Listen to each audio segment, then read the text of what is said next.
Yeah, I mean, I like the idea of the hybrid approach where public and private, and creating the right incentives, because maybe there are subsidies for a certain amount of time, because we realize that maybe solar, the panels are too expensive for consumers to buy right now, and it takes them 30 years to make their money back. But if there's a tax rebate, it takes them five, like things like that. I think people can really work together, but it really does take, well, because I mean, sometimes you have this capitalist approach and then this centralized government approach, and I think either one working by itself, I think, has enough drawbacks that we don't really want to see. But if they really do work in tandem, things can go quite quickly. And I don't know. It seems like we're at some point going to have a reckoning where we realize we have to get off of fossil as fast as we can. I mean, look at Germany right now. They realized that they had just been dragging their feet, and they had been dependent on Russian oil and Russian gas for years, even after the Crimea invasion 10 years ago. Hmm. They didn't do anything, and then all of a sudden, within 3 years, I think 80% of their imports from Russia are gone. So Yeah. unfortunately, I think humans are pretty vested in the status quo and the path of least resistance. And so unless we feel that existential pain in one way or another, maybe that's the only thing the only thing that'll really get us moving all together in unison, moving towards, I guess this common goal. Have you seen any? Because how you've been working on this for a decade, I believe Yeah. you said, Still right? very, yeah. Yeah. So have you seen any inflection points globally that something happened where people realized, like, oh, I want to start working towards this movement to the renewable energy transition as well.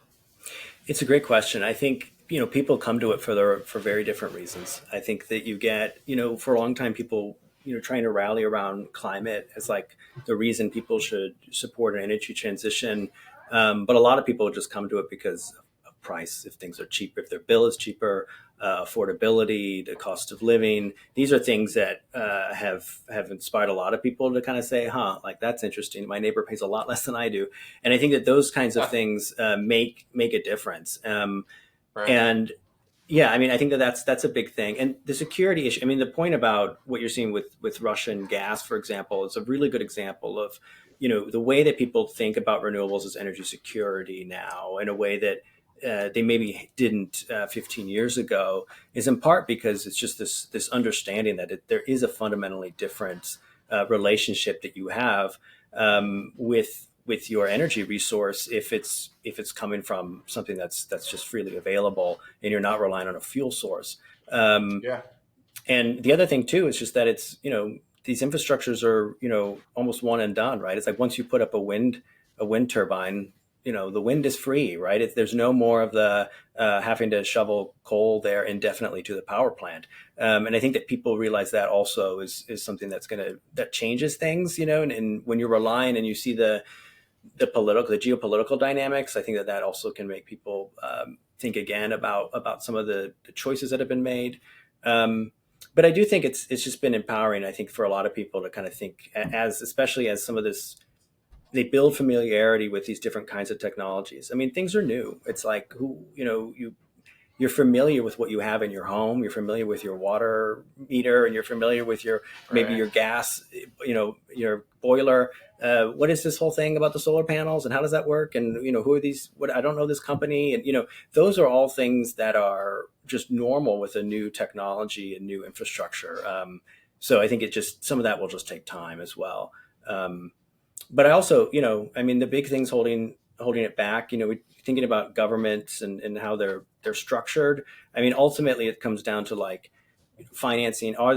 Can you get the money into the hands of the project when it needs to be? It's the supply chains. Can you get the materials to the project when it needs to be there? And then permitting. Can you get them? Can you get them approved? And if those three things work, if you're able to get the financing and the supply chain set up and the permitting set up, then I think, and this is why in centralized states you maybe see it move so fast, is because they kind of align those pieces. But if you Hmm. can align those pieces, and I think Europe's tried to do some of this as well, to try to support, how can you figure out how to make these pieces align quicker? Then the projects just move because they do make Right. sense, So Right. That's great. And I mean, So I guess on that note, where are we headed? Like where are you seeing the data trend? Like are you optimistic for where we're headed, or yeah, maybe you give me some highlights for where you think the next 20 years are going to look like globally and also locally where you are. Yeah, I mean, I'm a terrible forecaster. As you said at the top, I actually We, studied we, we, history. we, we all are. Historians are awful at predicting anything forward looking. One of the things I'll say is that some things that give me hope are, I think the renewables now are the cheapest power in the world. I think solar has grown faster than anyone thought imaginable. I oftentimes tell people about, if you look at coal in the United States, which is a very powerful industry, but you know, 15 years ago there was 150 proposed coal plants just in the United States. Most of those didn't get built, but now in the whole OECD, there's less than 5 proposed coal plants. That is like a Wow. huge transition and change right before Wow. people's eyes that you can actually look back on and think of. And again, like a lot of people were hopeful that that would happen, but it happened so much faster than what I think a lot of people even realized. And the countries also too that used to maybe trail behind in the transition, that were not necessarily building a lot of renewables and clean energy. Now they're kind of like leapfrogging. They're some of the fastest movers: Brazil, Vietnam, India. Like you're seeing these huge changes too, Hmm. that I think is also really exciting. So it's real. That's the big thing I would say, and that it's happening, and speed's improving every year.